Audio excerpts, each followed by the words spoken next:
नर्मदेहर, माता घाट, सात मातृका, सप्तमाता या सप्तमातृका विभिन्न नामों से जाने जाने वाला एक परम पवित्र तीर्थ स्थल जो ओंकारेश्वर बांध बनने के पूर्व एक बड़े ओजोमय क्षेत्र के रूप में था।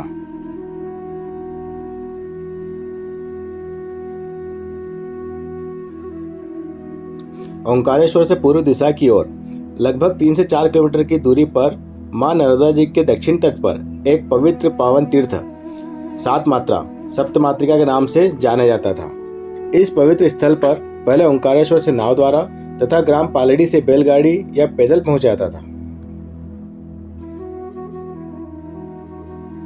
यह स्थल एक टीले की ऊंचाई पर था, जहां पर मां नर्मदा जी की बाढ़ से आने कारण एक रेत की ढलान का निर्माण हुआ था, जिस पर चढ़ना अपने आप में एक पर्वतारोही जैसा लगता था।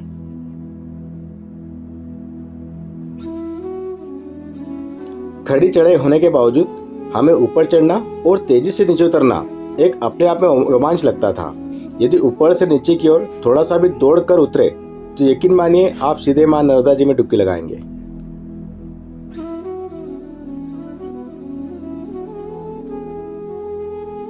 अत्यंत शोभनीय और शांति से ओतप्रोत स्थल, जिसमें उत्तर में मां नर्मदा जी, पूर्व, दक्षिण एवं पश्चिम में घना जंगल था।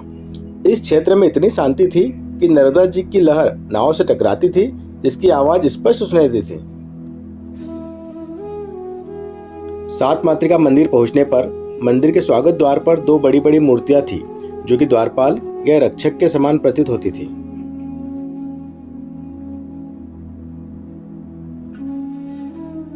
यह मंदिर पत्थरों की शिलाओं से निर्मित था।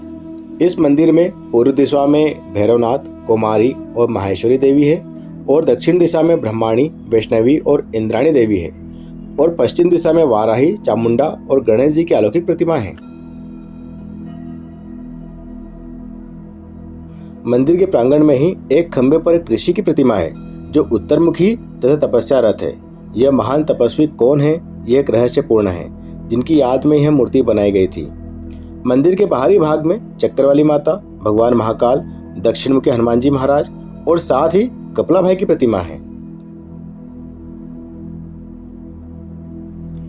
इस मनोहरे परिक्षेत्र में सीताफल की झाड़ियां तथा साथ ही फूलों की बगिया थी, जो विभिन्न प्रकार के पुष्पों से आच्छादित थी। मंदिर परिसर के पास ही एक बड़ा सा कमरा था, जो परिक्रमा वासियों और भक्तों के लिए था। नवरात्रि के समय यहाँ पर माता के दर्शनों के लिए श्रद्धालु आते थे। यह मंदिर चारों ओर सघन जंगलों से घिरा होने के कारण यहाँ पर जंगली जानवर आसानी से आ जाते थे। इस परिक्षेत्र में भालू, तेंदुआ, बाघ, हिरण, लोमड़ी, लक्कड़बग्गा और कई तरह के वन्य प्राणी आसानी से आते थे, और ये वन्य प्राणियों का गढ़ भी रहा है।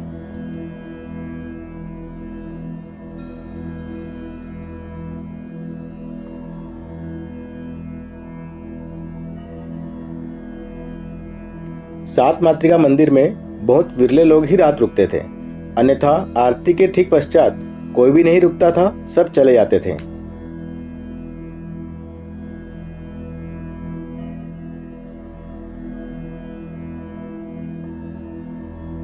यदि कोई यात्री रुकता भी था तो कमरे का द्वार बंद करके ही रुकता था। कमरे के ऊपर 4 खिड़कियां हवा के लिए थी और पास ही एक धुआं जलता रहता था। बहुत ही जागृत क्षेत्र रहा है यह। यहाँ कई लोगों से यहाँ पर बाघ देखने की बात सुनी है, और कई लोगों ने यहाँ पर दिन में भी बाघ को देखा है।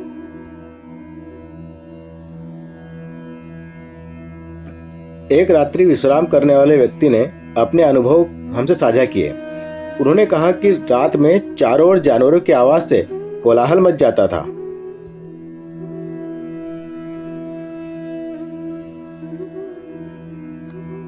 तपोभूमि नर्मदा के लेखक श्री शैलेंद्र नारायण जी घोषाल ने भी इस क्षेत्र में रात्रि विश्राम किया था, और उन्होंने भी यहाँ पर जानवरों की आवाज सुनी थी।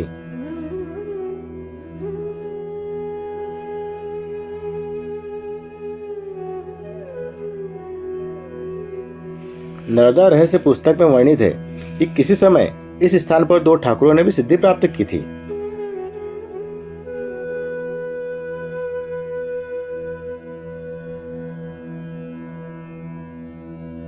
ओंकारेश्वर बांध के बनने से डूबने के कारण इस मंदिर को सनावद के पास मसलाय गांव में पुनः स्थापित किया गया है। मां नर्मदा की कृपा से हम भी कई बार इस अलौकिक स्थान के दर्शन करके आए थे।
बहुत ही रमणीय, शांत, तेजोमय, उत्कृष्ट जागृत स्थान माता घाट को कोटि कोटि प्रणाम।